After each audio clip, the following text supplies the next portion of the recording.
Hello, I'm Caren Yanis. I'm a strategic advisor to the Ortus Foundation, and I'm really honored to be here with all of you.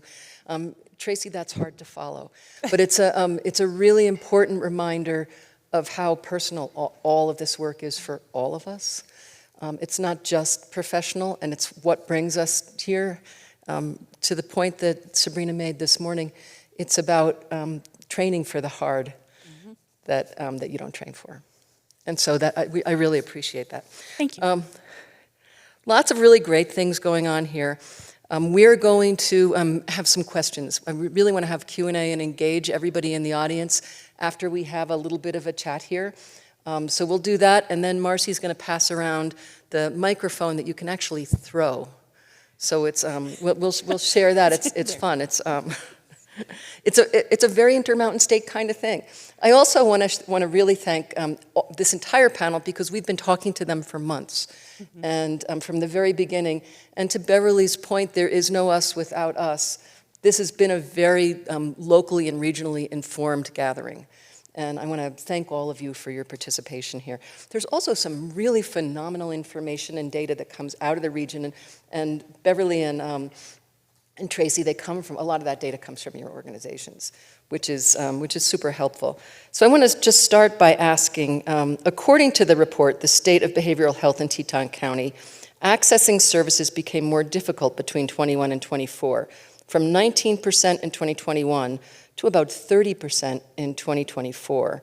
And Paige, I want to start with you. Is that something you're seeing in Colorado and other frontier states as well? Yeah, it's a great question, Caren. Colorado has had a lot of funding and push for behavioral health. So nationally, we rank about 17th in terms of access to behavioral health compared to Wyoming, which is about at 30, 33 right now.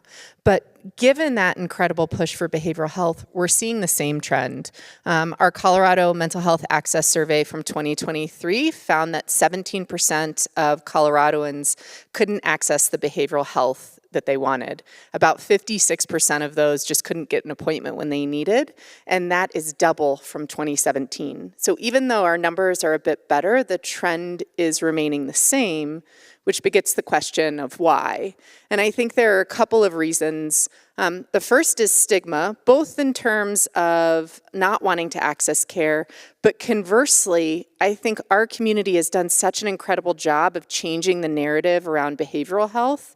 We're particularly in Eagle County, we're focusing on behavioral health in the same way we are physical health. So now we have more consumers than we had previously.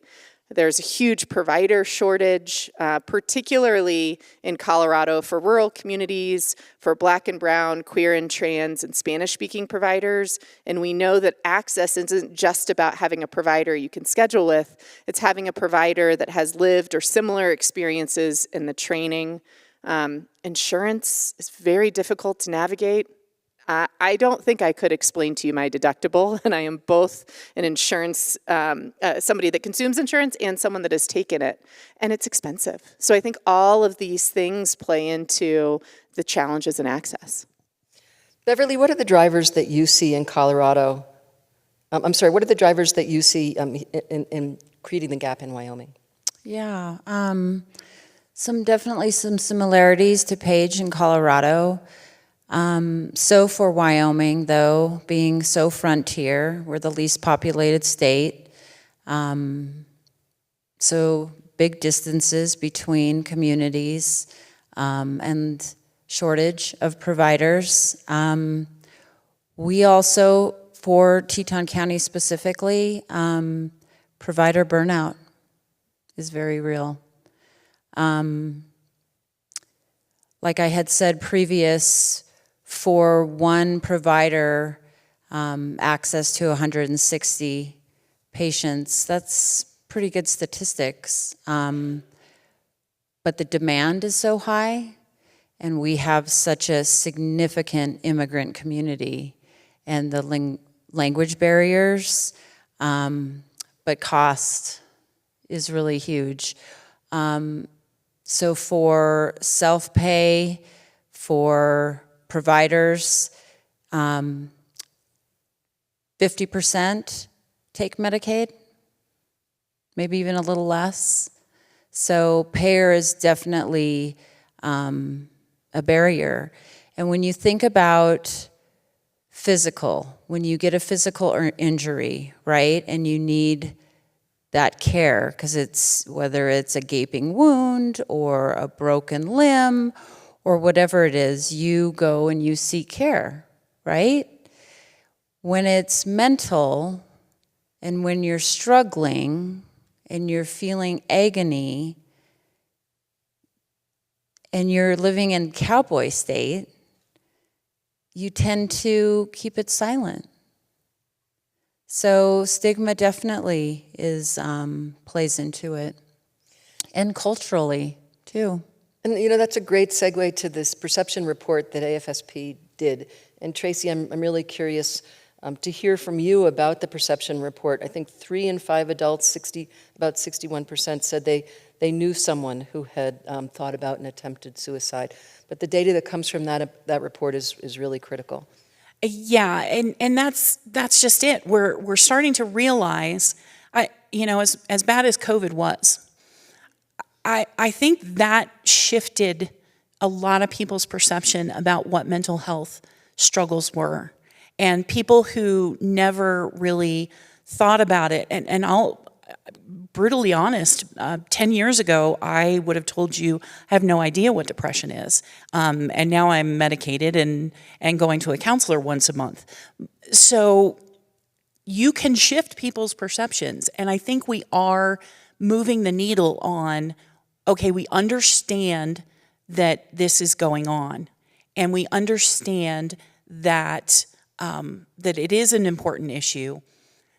Where we need to continue to move that needle is, but it can happen to me. But it can happen in my family. Because yes, I think there's a lot of people that are like, oh yeah, I have these people that, yeah, they do struggle and I understand that that's hard. But when you try and bring it into their family, that's where you get a lot of the pushback. Well, no, I know people, but it can't happen in my family. I think that's where we have to expand our conversation, because we're getting there. We just have more work to do. Tracy, you talked a lot about the impact on you as an adult and on the adults around you, but can you talk about the impact on Patrick's friends? Oh yeah. So he at his memorial, I had no less than 6 individuals from the schoolmates, some who graduated with him, some from the younger classes, who came up to me and said, I don't understand. Patrick's the only reason I'm still here. I don't understand how he got to this place. And one of his core group of friends, there are 3 of them, actually there's 4 of them, that they have readily admitted that they are much closer. They check in with each other more often. When they come into town, they always come by our house to make sure we're okay. They completely change how they deal with other people because of Patrick, and they have all said Patrick's lasting legacy, which is what he did on earth, was to protect people and to make sure people were okay, is absolutely cemented by the fact that he was the one who took his life. And how could we have not been there to help him? And I wanted to bring that up because we're talking a lot about suicide writ large, but the focus here has been on youth and young adult suicide. And this has an enormous effect, whether it's a parent or another child, that other youth are seeing it and it changes them. And it's great to hear. And here's what I will tell you, and I deal with a lot of parents because I run a parent support group, but I deal with a lot of parents, and if school districts are not handling this in a good way, and sometimes they feel like a good way is to pretend it doesn't happen, please, if you are working with any school districts that are doing that, good Lord, have them call me, because what that does for the kids in the school district is it tells them they're not important. If you there is a fine line on how to deal with a suicide of a student. But you have to hit that line. You can't ignore it, because I have a lot of students who have come to me and said, who can I go to for help? Because my school district doesn't care at all about us. They just completely ignored this death. And I'm going to put a pin in that, because there's a session on mental health in schools, and that's a great segue for it. But Beverly and Paige, maybe you can talk a little bit about the importance of peer support. I think peer support has an incredible place in this model of community-based interventions, because there's something incredibly validating and normalizing coming from a peer.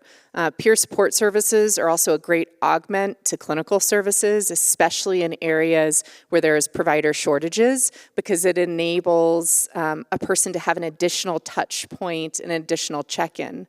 I do think one of the challenges that we have seen in my community with peer services, with the community mental health model, is that for community mental health centers in Colorado, our peer services are reimbursed at the same rate as our therapy services, as our case management services, and our psychiatry services.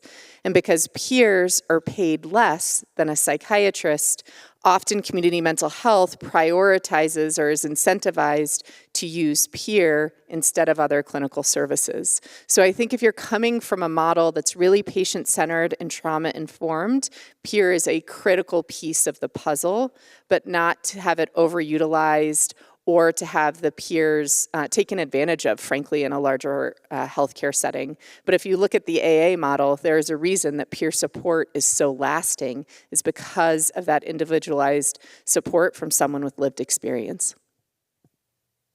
Yeah, I would definitely agree with all that. And the big impact of peer support is shared lived experience. So being able to relate to someone who has suffered in the same way you have, whether that is through loss, whether that is through substance use, it makes a huge difference in people's lives. But also to Paige's point, just around the model and keeping patients at the center, right? Because that's what it's all about. There has to be a balance. But also what's amazing about peer support is meeting the ability and the flexibility to meet people where they are. And when that comes to workforces and those that are working multiple jobs, the flexibility for them they're more apt to go to something that is peer support and others with the same lived experience. So that in and of itself will be beneficial to those that aren't willing, able to take a more one-on-one patient-provider service. And I'm going to stay with you, Beverly, for a minute, because you mentioned the financial impact that is happening right now, and we talked a little bit about the payor system, but we're at a moment in time when things are shifting pretty dramatically, and there'll be more pressure on states to fund things than there has been. I think that there's an expectation that some federal money will disappear. Can you talk about some of how how your organization in Wyoming is thinking about losing some federal funding, and what's going to happen? Wow. Yeah. That's the question.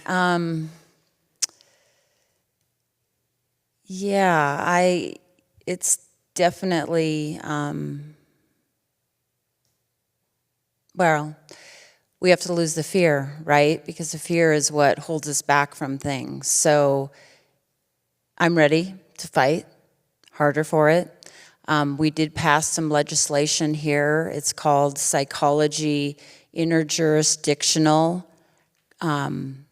Compact, so also known as Compact Contract, so that providers are able to treat outside of the state of Wyoming, because additional licenses and all those different things can also prohibit and be a barrier. So expanding that can be helpful. But yeah, funding. So my dollars for prevention are federal dollars through SAMHSA, Substance Abuse Mental Health Services Administration, and tobacco settlement funds. And we also get a little bit of opioid settlement funds. And, those are national. My funding has never increased. It is based off census.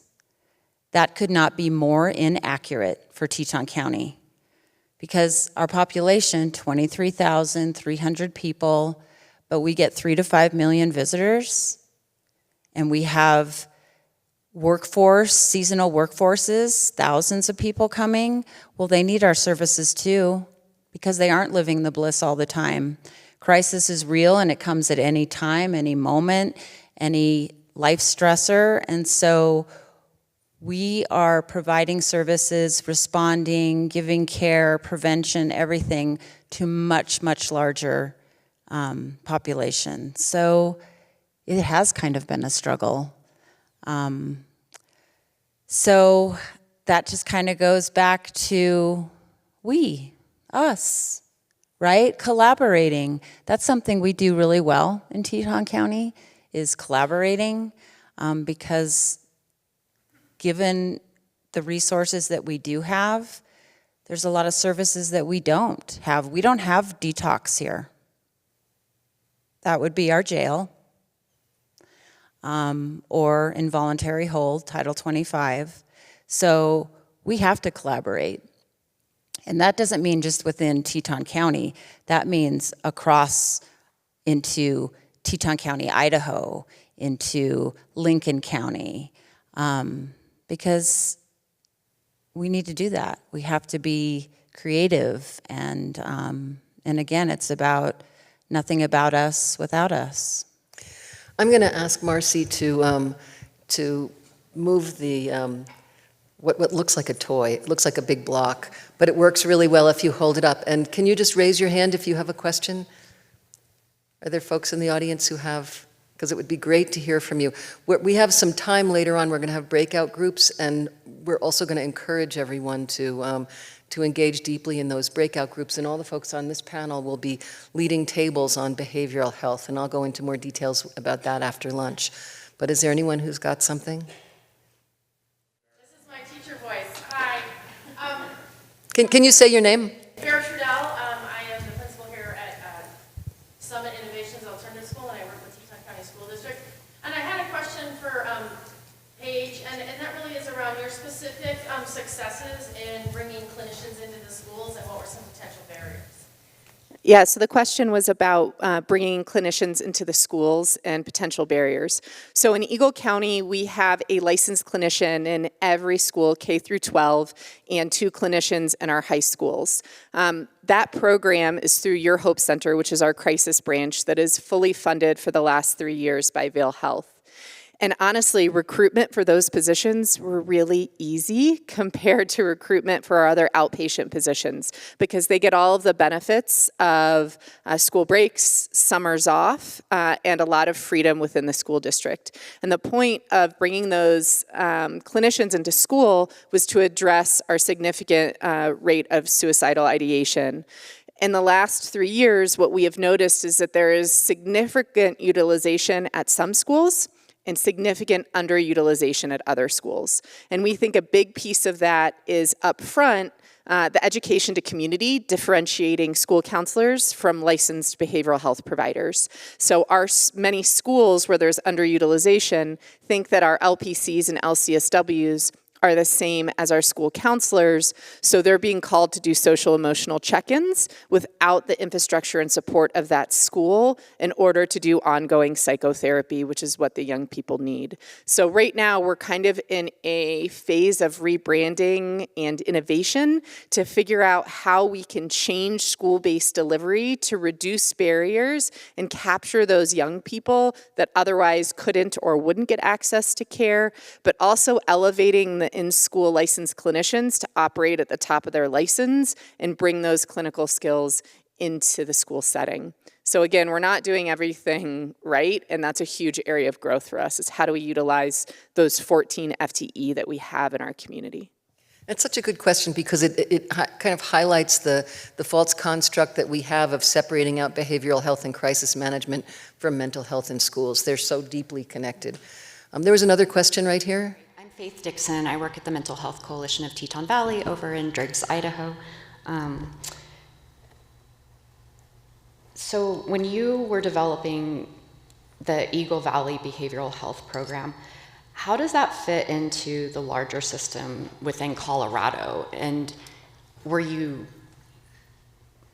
I don't know, is this on top of what Colorado does? That's a great question. So we're able to leverage a lot of what Colorado is already doing in terms of I Matter, which Angela talked about previously, which is the 6 free therapy sessions for anyone under 18. When we established Eagle Valley Behavioral Health, we did it with the intention of becoming the Community Mental Health Center, which is the state designation. Frankly, the way that Vail Health operates is much like a disruptor in the startup space. We became a community mental health center to provide transparency on the incredible funding inequities of community mental health, because all the other community mental health centers in Colorado belong to the same advocacy group that we particularly are not involved in, because we are trying to demonstrate that peer case management, therapy, and psychiatry are all reimbursed at $300 a visit, regardless of the amount of time. And so by becoming a community mental health center, we're operating within the system to expose the fact that the system is inequitable, if that answers your question. Yeah, thank you very much. I feel like when you're trying to do something different where a system already exists, it can be doubly challenging because there's such an education component, and thank you for modeling that for all of us. And I think the second piece is we're not relying on that Medicaid funding stream, because it then incentivizes you to treat only Medicaid patients, where that's only, as we talked about, a small percentage of our community, a very in-need percentage, but at the commercially insured is the challenge, because commercial reimbursement rates are horrifying and unsustainable for most private practitioners. So we did something really, I shouldn't say sneaky, I think innovative in Eagle County. Because we started our behavioral health services out of our primary care clinic, we were operating off of those commercial contracts. Those commercial contracts were 40% of CMS versus medical that was 170, 180. And so what we decided to do was establish a new tax ID number under Eagle Valley Behavioral Health and recontract all of our providers.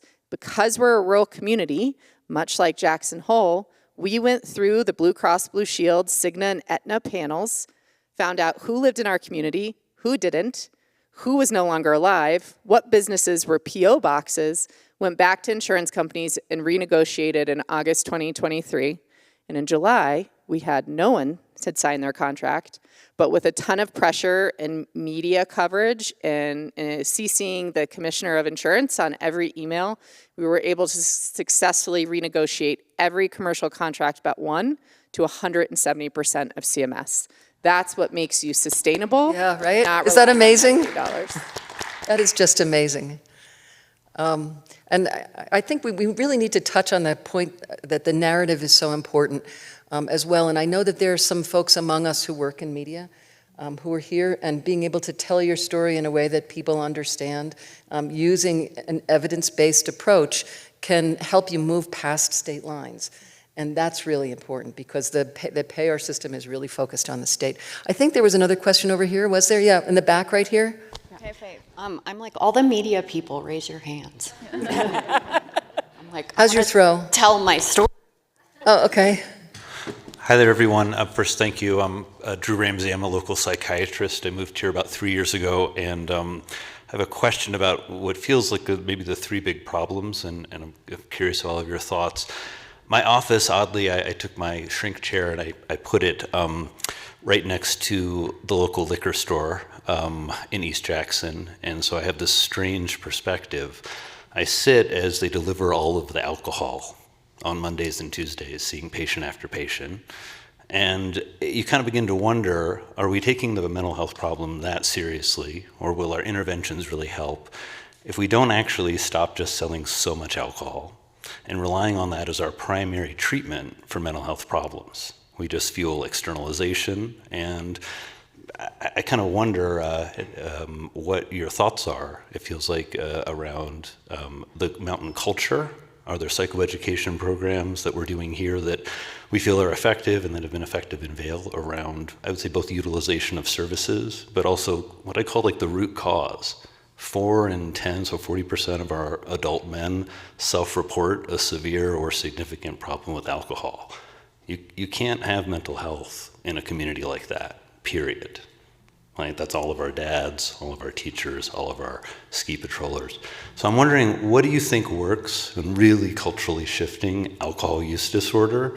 And then I would say the attitude of not addressing mental health services. We have probably the highest percentage of mental health providers per person in the world in Teton County. And it doesn't feel that way to anybody. So I'm just curious your thoughts on those two issues. I'll address substance, alcohol. Teton County is always above state average for overconsumption. We are always above national, pretty comparable to other mountain resort communities. It's a party culture. It's totally normalized. It's about changing social norms. Going back to prevention, shared risk, and protective factors. Well, the shared risk is that we are a mountain resort community where it's very normalized, where it's very glamorized to party. There is also, with affluence, also social hosting. That is acceptable. And so it is very normalized here. Changing that, it's really slow moving and it's really frustrating, especially when you feel the urgency because you know the root causes of people's well-being and their mental health. And it goes back to that play hard, party hard, that whole lifestyle. So changing social norms, you can. Another thing when it comes to alcohol and substance is moderation. We are not a country that practices moderation, nor are we a preventative country, even when it just comes to medicine. We're about detection and treatment. So for alcohol, some of the different strategies that, evidence-based strategies that we try and utilize, we do all liquor license holders. We have an ordinance for Jackson Hole. They are required to take TIPS alcohol server training. We have, sadly, we do have a lot of DUIs here. Again, a lot of tourism with a lot of drinking and a lot of partying. So I totally agree. That is our number one issue for sure. Our coroner says that. Our suicides here, the BAC levels in our community members that have died by suicide, it's off the charts. So it definitely is an issue, but it starts with shifting culture norms. Like if you look at our advertising for Jackson Hole Mountain Resort, you will see a group of people with beers and drinks, cheering, cheers and having a good time. It is totally out there with media and everything. It is definitely glamorized. That goes back to the narrative. Yeah. Yes. Can I just, Tracy? because, all the power to you, but here's from my perspective, when you are calling it, we're drinking alcohol and we're partying and we're not identifying it first and foremost as a coping mechanism and as self-medication, that's what we need to do. We need to identify it as self-medication. Yes, a lot of people can have a drink or two, but if you're drinking all the time, you're self-medicating. You're not drinking all the time, you're self-medicating yourself. And once we start maybe identifying it in that way and bringing that to the light and not letting people hide behind the party. I'm just partying. No, you're self-medicating. Again, What the can we do to importance of change the that? narrative. My very basic, not educated in science opinion, but that's. But I think you're on point, and that's the reason why abstinence only doesn't work for so many people. And so I think one of the most important things is having a harm reductive approach to meet people where they are. And one of the things, and alcohol is still a huge problem in our community in Vail, one of the things that's been really successful is leveraging the fact that our community has such a big focus on our physical wellness. So we're starting to shift the dialogue to performance optimization, to health and wellness and longevity, and that alcohol is inconsistent with our community's desire to be 92 and going down blacks. And so that's how we've gotten to how can you optimize your athletic performance? You have to drink a little less. And we've made some pretty good strides from that perspective.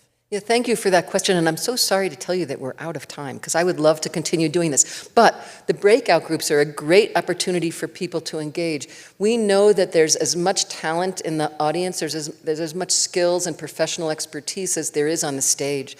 And we're really proud and thrilled that you've all come to join us. So the breakout groups are an opportunity for people to ask questions, share opinions, and as I mentioned, this panel and the next panel and some other folks who I'll talk about when we talk about the breakouts will be available. Thank you.